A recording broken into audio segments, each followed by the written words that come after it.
Bismillahirrahmanirrahim. Assalamualaikum warahmatullahi wabarakatuh. Teman-teman semua, selamat bertemu kembali di mata kuliah Teknologi Informasi dan Komunikasi. Kali ini kita akan membahas tentang pemanfaatan teknologi informasi dan komunikasi dalam pembuatan media informasi. Mari kita simak slide berikutnya. Secara definisi, evaluasi adalah proses sistematis yang melibatkan penilaian terhadap kinerja, pencapaian tujuan, atau efektivitas suatu program, proyek, dan sebagainya.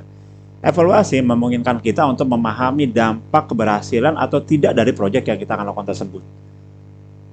Sehingga dapat membantu mengambil keputusan yang lebih baik apakah kita ulang atau tidak. Kita lanjut ke berikutnya.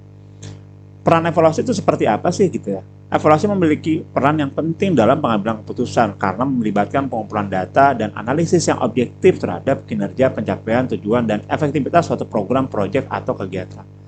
Evaluasi juga memberikan dasar untuk mengembangkan dan melaksanakan perbaikan yang terus-menerus. Jadi kita bagaimana bisa menahu kalau dia berhasil atau tidak kalau evaluasinya tidak dilakukan. Nah, pemanfaatan TIK dalam pembuatan media evaluasi itu seperti apa?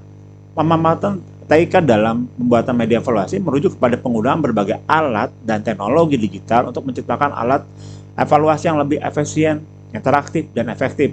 Ini melibatkan penggabungan elemen-elemen TIK seperti teks, gambar, audio, video, dan interaktivitas dalam suatu platform evaluasi.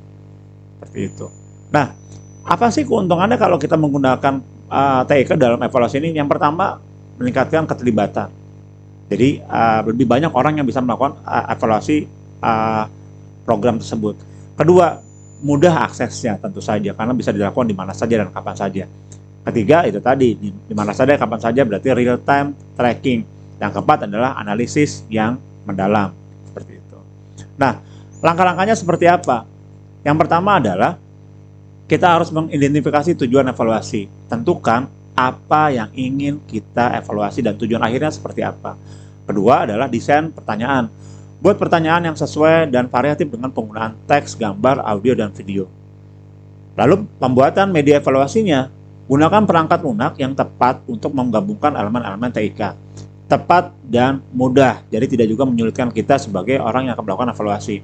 Lalu uji coba, setelah kita identifikasi, desain, pembuatan media, lalu kita uji coba media evaluasi untuk memastikan fungsionalitas dan responsibilitasnya. Terakhir adalah implementasi tentu saja. Disebutkan media evaluasi kepada peserta yang akan kita evaluasi. Nah, tantangannya apa dalam pemanfaatan TIK dalam pembuatan media evaluasi? Yang pertama, aksesibilitas. Memastikan semua peserta memiliki akses yang memadai ke perangkat dan konektivitas internet. Jadi kalau tidak ada internet, ya susah, karena itu kan menggunakan akses internetnya.